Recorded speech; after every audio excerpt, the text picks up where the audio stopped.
É o ano de 2000 e o personagem principal, Dick Harper, trabalha na Globodyne, a grande instituição de mídia. Sua esposa, Jane, trabalha em uma agência de viagens, mas precisa equilibrar trabalho e vida familiar. Para não pirar, a empregada mexicana, Blanca, cuida de seu filho, Billy. Um dia, Dick é chamado pelo seu chefe. Dick acha que está prestes a receber uma grande promoção. No andar de cima, ele encontra o diretor financeiro Frank Bascom, que revela que Dick foi nomeado o novo chefe do departamento de comunicações. Frank convida Dick para uma reunião na casa do CEO, Jack McAllister. Na TV, Bush diz que o país está estável e Dick convida sua esposa para sair do trabalho para que ela possa dedicar mais tempo ao filho. Dick chega à luxuosa casa de Jack McAllister. O chefe excêntrico faz piadas e diz a Dick que ele exala confiança. Assim, eles confiam a ele a tarefa de aparecer nas notícias para apresentar a empresa da melhor forma possível. Dick não esperava isso, mas aceitou com confiança.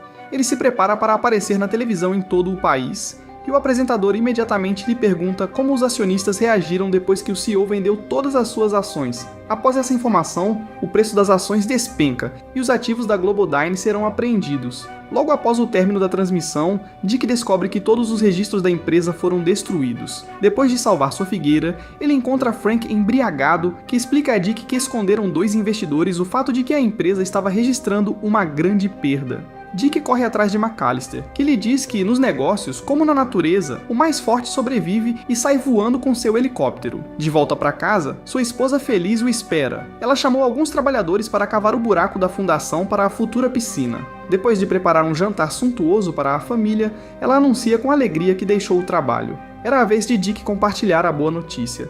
Ele diz que uma nova perspectiva se abriu, pois o escritório inteiro desabou durante a noite. Mas não há necessidade de se preocupar, pois ele recebeu uma indenização e economias para a aposentadoria. Dick quer passar seu primeiro dia de folga com sua esposa, mas ela foge para o trabalho. Enquanto isso, Dick continua procurando por um emprego, mas sem sucesso. Depois de cerca de um mês, ele recebe um convite para uma entrevista de emprego. Chegando ao local, Dick tem que competir com outros funcionários e até um ex-colega pelo cargo. É praticamente uma luta de gladiadores. Então ele encontra uma enorme fila bem em frente ao escritório, mas não precisa esperar. O gerente o reconhece e o deixa entrar. Mas no final, descobrem que o chamaram apenas para zombar dele por sua performance ridícula na televisão. Quando Dick chega em casa, descobre que estão praticamente falidos. E suas pensões e economias foram investidas nas ações da Globodyne. A hipoteca da casa não foi paga e eles não têm eletricidade. Então, Dick se inscreve para um trabalho no supermercado. Enquanto isso, Jane busca desesperadamente por um emprego e é contratada como instrutora de Kung Fu.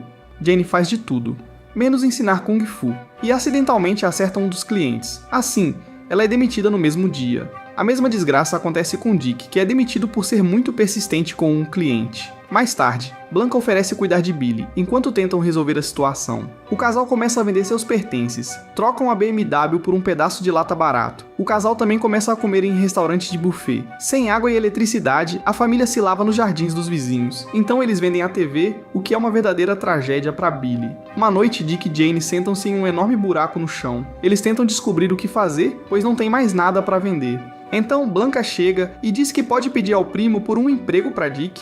No dia seguinte, Dick fica esperando com os mexicanos à procura de trabalho. Um homem chega em uma caminhonete e diz que só precisa de um pintor. Dick e outro homem entram e se agarram ao carro, mas logo Dick leva um soco no rosto e cai. Imediatamente a polícia chega e os mexicanos são levados. Dick havia perdido sua carteira quando caiu e não conseguiu mostrar seus documentos. Sua mandíbula quebrada prejudica sua dicção, e a polícia pensa que ele é estrangeiro. Dick diz para ligarem para sua esposa, que explicará tudo, mas Billy atende o telefone e diz: "Olá."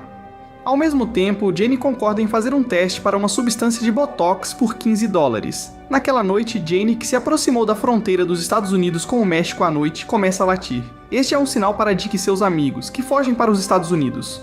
Algumas horas depois, eles chegam em casa mortos de cansaço e sujos. Depois de um dia difícil, Jane desaba na cama. Mas Dick tem uma ideia. Ele pega uma faca e começa a cortar e roubar pedaços de grama dos vizinhos. Então, cansado e completamente sujo, Dick desaba na cama. No dia seguinte, Jane olha para o gramado e o admira. Na mesma manhã, o casal recebe um aviso de despejo. Mas Dick chegou ao seu limite e decide colocar óculos e pegar uma arma. Então, ele vai com Jane e uma pistola de água para roubar uma loja. Sua esposa tenta dissuadi-lo, mas Dick não ouve. Antes de roubar o dinheiro, Jane pede para ele pegar alguns doces também. Dick toma um suco e está prestes a apontar uma arma para o caixa. Mas enquanto tenta puxá-la, um maluco careca e musculoso chega até o caixa. Assim, O único crime que cometeu foi não pagar o suco. Mais tarde, eles veem um homem no caixa eletrônico e Dick decide roubar ele. Mas quando chega mais perto, descobre que é seu amigo. Então, outra tentativa de roubo termina com Dick ajudando uma senhora idosa. Jane conclui que ele não é um criminoso por natureza. Jane aconselha o marido a parar, mas ele lhe lembra que estariam na rua amanhã se não pagassem o banco. Neste ponto, a mulher rouba a loja sozinha. E foi assim que os rappers realizaram o seu primeiro roubo. Eles passam por um bar, depois alugam várias fantasias para os próximos roubos. Em seguida, Bill e Hillary Clinton roubam um restaurante japonês. Invejosos do carro do vizinho, eles o roubam para invadir uma joalheria. Eles pagam o aluguel e as contas com o dinheiro roubado e até compram a TV de volta. Uma vez, eles invadem a casa do gerente que zombou de Dick. Mas agora é Dick quem está rindo dele. Eles colocam um colar de choque ao redor do pescoço dele e o homem se machuca quando tenta gritar por ajuda. O casal começa a ganhar bom dinheiro com os roubos e faz uma festa de aniversário para o filho. Algum tempo depois, Dick e Jane decidem dar um último tiro. Eles tentam roubar um banco. Enquanto a esposa distrai o segurança caindo no chão, o marido finge ser um inspetor. Quando Dick já está no cofre do dinheiro, outro par de ladrões invade o banco com armas de verdade. Quando a polícia chega, os criminosos se entregam imediatamente. Era um ex-colega de Dick e sua esposa. Dick, abatido, volta silenciosamente para o carro. As notícias anunciam que o ex-diretor financeiro da Globodyne, Frank Bascom, vai para a prisão por 1 ano e meio. Por outro lado, o CEO McAllister escapa. Logo depois é anunciado que Dick Harper será o próximo a ser preso devido às suas declarações falsas. O homem começa a entrar em pânico e foge de casa para ficar bêbado em um restaurante do bairro. Ele faz piada dos empresários no restaurante e começa a dançar. No mesmo restaurante, Frank está aproveitando seus últimos dias fora da prisão. Após ver Dick, Frank tenta fugir. Dick começa a segui-lo. Frank cai em um canteiro de flores e Dick começa a bater nele. Frank revela que McAllister planejou roubar todos os ativos da empresa desde o começo. Ele tenta fugir, mas é pego novamente e promete ajudar Dick e Jane. Frank revela a eles que o ex-CEO mantém os 400 milhões de dólares em obrigações que ele retirará. McAllister levará seu dinheiro para uma empresa particular para evitar pagar impostos. Primeiro ele precisa dar sua assinatura e depois preencher o formulário de solicitação.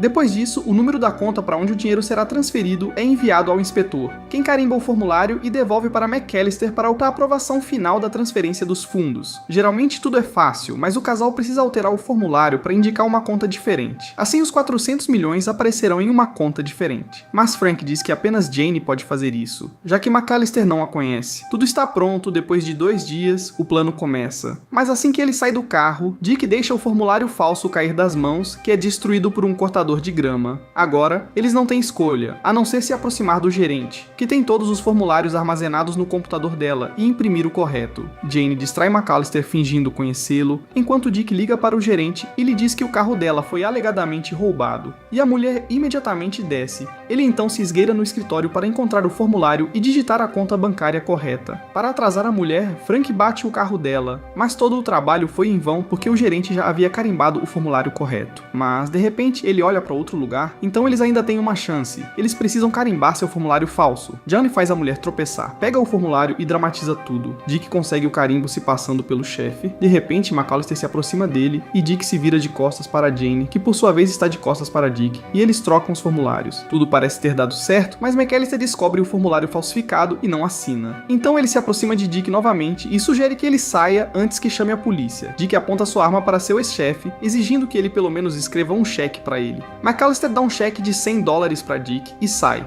Mas Dick não se ofende, ele só precisa de uma amostra da assinatura dele. E Jane, a artista, pode replicá-la. Eles ainda têm o formulário verdadeiro e conseguiram pegar os 400 milhões de McAllister. No dia seguinte, McAllister é cercado por repórteres e é chamado de o homem mais generoso. As notícias anunciam que o ex-CEO financiou o fundo de pensões da empresa, pagando 400 milhões de dólares para seus ex-funcionários.